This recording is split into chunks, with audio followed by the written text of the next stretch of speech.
My name is Wendy.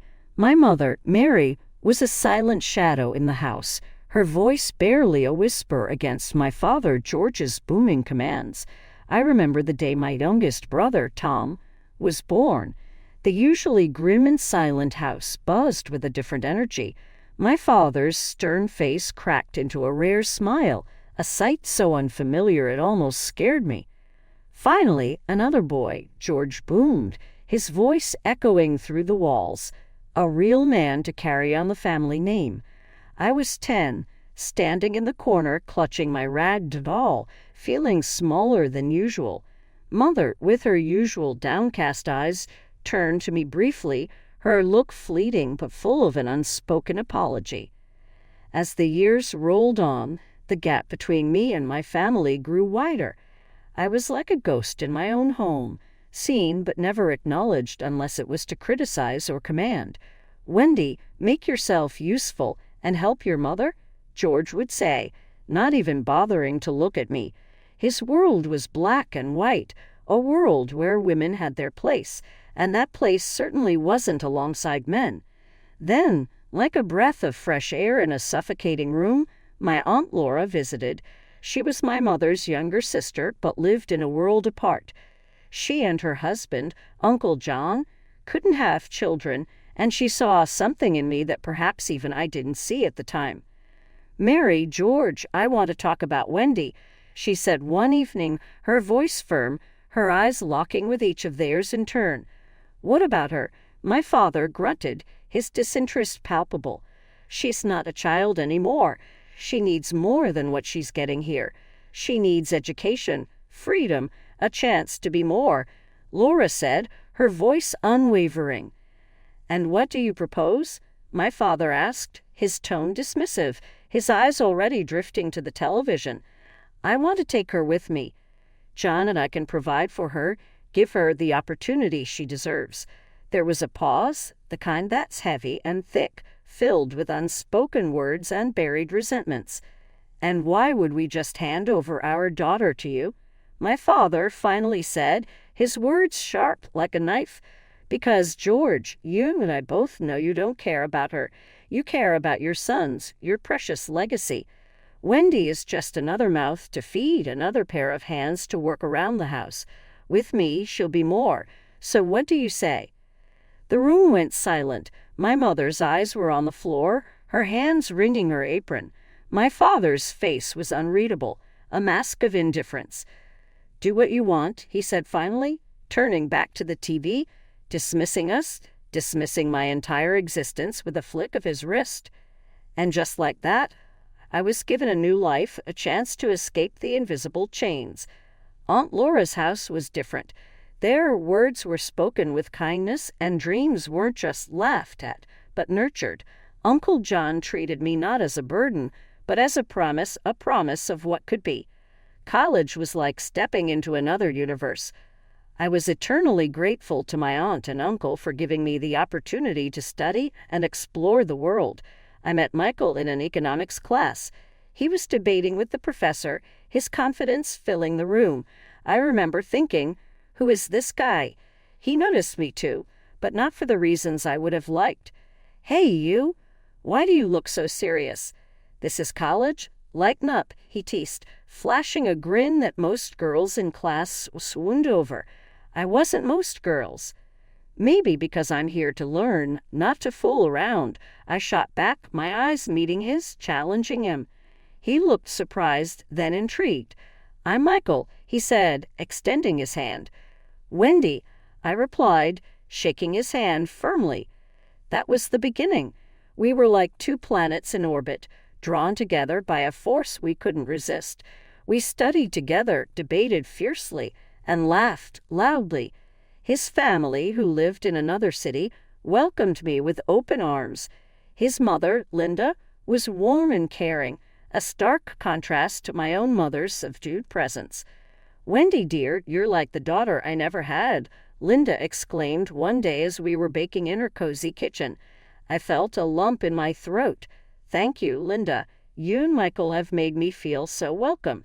Michael's father, Peter, was more reserved, but his nods of approval spoke volumes. You're good for our Michael. Keep him on his toes," he would say with a twinkle in his eye. Life with Michael felt like a dream, but not the kind that fades with the morning light. It was real, vibrant, and filled with love. When we found out about the baby, it was the cherry on top of our already perfect life. His family's reaction was joyous. "A grandchild. Oh, Wendy, you've made us so happy." Linda hugged me tightly, her happiness infectious. Peter clapped Michael on the back. "You're going to be a great dad, just like you're a great son." Life was buzzing with the anticipation of our baby when the doorbell rang one chilly evening. Michael was late from work, and I wasn't expecting anyone. Cautiously, I opened the door and was met with a face from the past. Tom, my youngest brother, looking weary, his eyes avoiding mine. "Tom, what are you doing here?" I stammered, my heart pounding with a mixture of shock and a strange sense of foreboding. "Hey, Wendy, I left home. I can't stand it there anymore. I need a place to crash just for a while," he mumbled, his gaze still fixed on the ground. His sudden appearance after years of silence was jarring. Tom reminded me of those dark days, standing on my doorstep asking for refuge. I hesitated, memories of our father's stern voice and cold home flooding back. But looking at Tom, seeing the desperation in his eyes, the shared blood between us spoke louder. "Come in, Tom. You can stay for a few nights," I said, stepping aside to let him in. "Who's this?" Michael asked, surprise etched on his face as he came home to find Tom sitting awkwardly in our living room. "This is Tom, my brother. He left home and needed a place to stay for a few days." I explained, watching Michael's face for any signs of discomfort. Michael nodded, his usual easygoing nature taking over. "All right, man, make yourself at home. But we have some ground rules in this house. Respect is key." Tom just nodded, his eyes still not meeting ours. The dinner that night was tense with forced conversation and pallid smiles. Afterward, as I was clearing the dishes, Michael pulled me aside. "Wendy, are you sure about this? Your brother seems troubled," he whispered, his concern clear in his eyes. "I know, Michael, but he's family. We can't just turn him away. Let's give him a chance, okay?" I replied, hoping I wasn't making a mistake. The days turned into weeks, and the initial shock of Tom's arrival faded into a grim routine. Our home, once filled with laughter and warmth, now felt tense and uneasy. One morning, I found Tom in the kitchen rummaging through the fridge with a disgruntled look on his face. "What's this? Where's the real food?" "I need a proper breakfast," he grumbled, holding up a carton of almond milk with disdain. "Tom, that's what we have. If you want something else, you're welcome to buy it yourself," I said, trying to keep my voice calm, but feeling my patience wearing thin. He scoffed, slamming the fridge door shut. Back at home, women knew how to take care of the men. They cooked, they cleaned, they didn't talk back. I felt a surge of anger, but took a deep breath, reminding myself that confrontation wouldn't solve anything. "Tom, this isn't back at home. This is my house, and here we respect each other and share responsibilities. If you're not okay with that, maybe it's time you find another place to stay." He looked at me, his eyes cold and challenging, but he didn't say anything. I could tell my words had hit a nerve, but I wasn't sure if they'd made any real impact. Later that day, I was folding laundry when Michael walked in, a worried look on his face. "Wendy, we need to talk about Tom. It's not working out. He's not respecting our space, our rules. It's like he's trying to impose his way of living on us," he said, his voice tight with frustration. "I know, Michael. I feel it too. It's like walking on eggshells around him. But he's my brother. I can't just kick him out," I replied, feeling torn between my loyalty to my family and the need to protect the sanctity of our home. The conversation lingered in my mind as the day went on. That evening, as we all sat down for dinner, the tension was palpable. Tom's attitude was more sullen than usual, his silence a heavy presence at the table. "Tom, we need to talk. This situation isn't working. You're not respecting the way we live, and it's causing a lot of tension." Gathering my courage, I said, "So, what? You're kicking me out?" His voice was sharp as he shot back. "No, but we need to find a middle ground. You need to respect our rules, our lifestyle. You can't just expect us to change everything for you," I replied, my voice steady but firm. He stared at me, his expression unreadable. For a moment, I thought he might explode, but then he just nodded in agreement and left the room.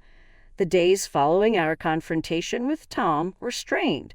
It felt as though we were all collectively holding our breath, waiting for the fragile peace to break. And it did, but not in any way we could have anticipated. In my final trimester, when excitement should have been building, I started to feel distinctly unwell.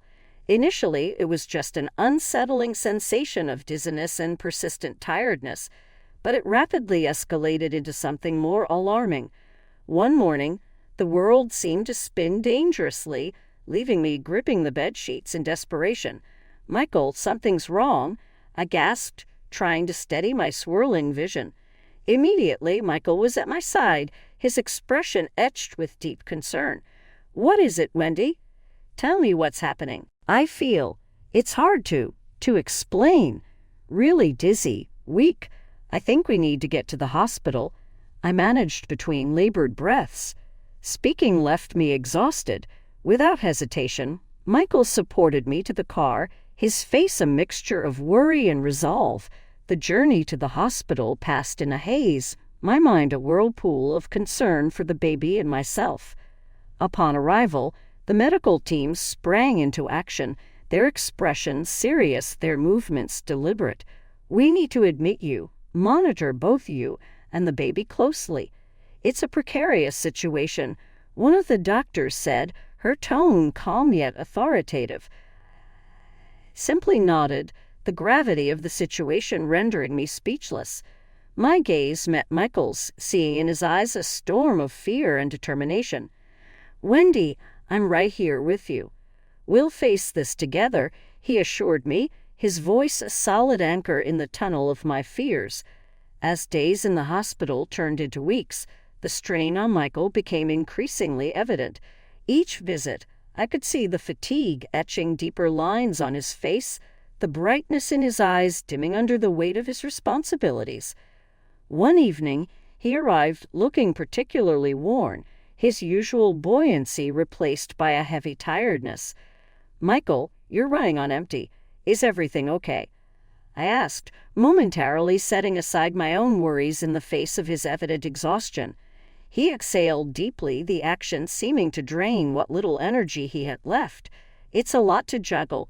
Work, the house, Tom. It's like I'm trying to hold everything together. But don't worry, I'm managing," he said, though his voice betrayed the immense pressure he was under. Over time, however, Michael's daily visits waned. His phone calls became infrequent, and when he did call, his voice carried a harshness and coldness that was unfamiliar yet disturbingly reminiscent of Tom's tone. The warm, supportive husband I knew seemed to have retreated, leaving behind a person whose words and tone mirrored the unsettling and patriarchal attitude that Tom had brought into our home. The shift was subtle yet jarring, a chilling reminder of the oppressive shadows I thought I had left far behind. The day I held my newborn daughter for the first time should have been pure joy, but instead it was tainted with a harsh reality I never saw coming. After the exhausting labor, I was eager to share the news with Michael, to see the look on his face when he met our daughter, but all my calls went unanswered, his phone ringing into the void. With no other options, I gathered my strength, held my daughter close, and decided to head home, hoping for the best, but bracing for the worst. The taxi ride felt like the longest journey of my life, each mile stretching on as I grappled with a growing sense of dread. When the familiar outline of our home came into view, my heart sank. Michael's car was parked outside, its usual pristine condition replaced by a layer of dirt and neglect. I paid the driver, my hand shaking as I approached the front door, my daughter cradled protectively against my chest. The door creaked open to reveal a scene of utter chaos. The house was a mess, the air thick with the stench of alcohol and neglect. My heart pounded in my chest as I took in the sight of Michael and Tom, both sprawled out, lost and drunk in slumber amidst the ruin they had created. Anger surged within me, a fierce protective instinct for my daughter and for the life we deserved. I shook Michael awake, my voice sharp with a mixture of pain and fury. "Michael, what is this? Look at this mess, and you drunk in the middle of the day? Is this how you welcome your daughter into the world?" Michael's eyes flickered open, clouded with confusion and the remnants of his inebriation. "Wendy, what are—" "Oh, the baby. Look, I'm a man, all right. I don't do cleaning. Come on, clean up the house quickly. And the baby? Why, a girl, Wendy. We needed a boy." His words were like a slap across my face, the harshness and utter lack of empathy cutting deeper than any physical wound. Turned to Tom, his smirk only adding fuel to the fire burning within me. "Tom, this is what you bring into my home, encouraging Michael, supporting this madness. You're both out of your minds." Tom's laughter, cruel and mocking, filled the room. "Oh, Wendy, relax. Michael's just being a man, taking charge. You should be grateful, not nagging." The words and attitudes were a mirror of the past, a past I had fought so hard to break free from. But in that moment, I realized that the battle was far from over. My daughter in my arms, I turned away from the wreckage of what was once a home, my mind made up. I left the house, the weight of my daughter a reminder of the strength I needed to muster. As I made my way to the hotel, my resolve hardened. The journey ahead was uncertain, fraught with challenges, but I knew one thing for sure. We wouldn't face it alone. The hotel room was a cold comfort, a temporary shelter from the storm that had upended my life. Holding my daughter close, I guiled Michael's parents, Linda and Peter. My heart pounded as the phone rang, the weight of what I was about to disclose pressing heavily on me. "Hello, Wendy. Is everything all right?" Linda's voice came through, tinged with concern.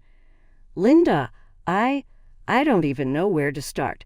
It's about Michael and the house and Tom."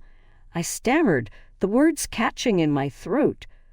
"What's happened, dear? You're scaring me," Linda replied, her voice now laced with alarm. I took a deep breath, the reality of my situation settling in. When I came home from the hospital with the baby, I found the house in a disaster, Linda. Empty bottles, food everywhere, and Michael and Tom were drunk in the middle of the day. Michael said terrible things. "He's not the man I married." There was a sharp intake of breath on the other end of the line. "Oh my God, Wendy, I'm so sorry. We'll be right there. Don't worry, we'll sort this out," Linda assured me, her voice now firm with resolve. The hours until Linda and Peter's arrival stretched on, each minute heavy with anticipation and dread. When they finally knocked on my hotel room door, I barely recognized the stern, determined expressions on their faces. "Wendy, darling, where's the baby? Are you both okay?" Linda asked, rushing over to envelop us in a warm, protective embrace. "We're okay, just shaken up," I replied, the comfort of her hug unleashing the emotions I'd been holding back. Peter's usually gentle eyes were now hard with anger. "Where's Michael now? And Tom? I'll have a word with them. This is unacceptable, completely out of line. They're at the house, or at least they were when I left. Peter, I don't know what to do. This isn't the life. I want what's best for my daughter," I said, the despair clear in my voice. Linda held my hand tightly. "You did the right thing by calling us, Wendy. We're family, and we don't let family suffer alone. We'll deal with Michael and Tom, and we'll clean up the house. You just focus on this little angel," she said, her gaze softening as she looked at my daughter. We returned to the house, the sight of it still a sharp sting to my heart. As Linda and I tended to the baby, Peter confronted Michael and Tom. "Michael, Tom, look at this place. Look at what you've done. This is not how you treat your family or your home. Michael, you're a father now. It's time to act like it." Peter's voice was filled with disappointment and anger. Michael's eyes were downcast, the bravado gone, replaced by a shameful realization of his actions. Tom, however, remained defiant, a sneer on his lips. "A real man doesn't need to apologize or clean up. This is all just women's work," Tom spat out, echoing the toxic beliefs of our past. The air crackled with tension, the clash of values palpable. With my daughter in my arms, I stepped forward, my voice steady and clear. "Tom, you're no longer welcome in this house. You brought nothing but chaos and disrespect. It's time for you to leave." I said, my decision final. The shock on Tom's face was evident, but my resolve was stronger. He left without even looking me in the eye, like a stranger. Linda and Peter called a cleaning service, and slowly the house began to transform back into a home. Michael, sobered by the events, began to apologize, his words a mix of regret and desperation. But the damage was done, and my trust was shattered. As the first light of dawn crept through the curtains, the events of the past few days felt like a distant nightmare. Sitting at the kitchen table, cradling a cup of coffee more for comfort than for taste, I watched Linda and Peter busy themselves with breakfast. Their presence was a balm, but the wound was deep and healing felt like a distant dream. "Wendy, you need to eat something. You've been through a lot," Linda urged gently, placing a plate of toast and eggs in front of me. I managed a weak smile, my appetite lost in the sea of thoughts. "Thanks, Linda. I'm just not really hungry." Peter looked over, his eyes kind but firm. "Wendy, you've got to keep your strength up for you and the baby. Remember, you're not alone in this. We're here for you." I nodded, the lump in my throat making it hard to speak. It was comforting to have them by my side, but the decision ahead was mine to make. As if reading my thoughts, Michael walked in, his steps hesitant, his eyes avoiding mine. The silence between us was heavy, filled with words we couldn't yet voice. "Wendy, I don't even know where to start. I'm sorry, truly. I lost myself, but that's no excuse.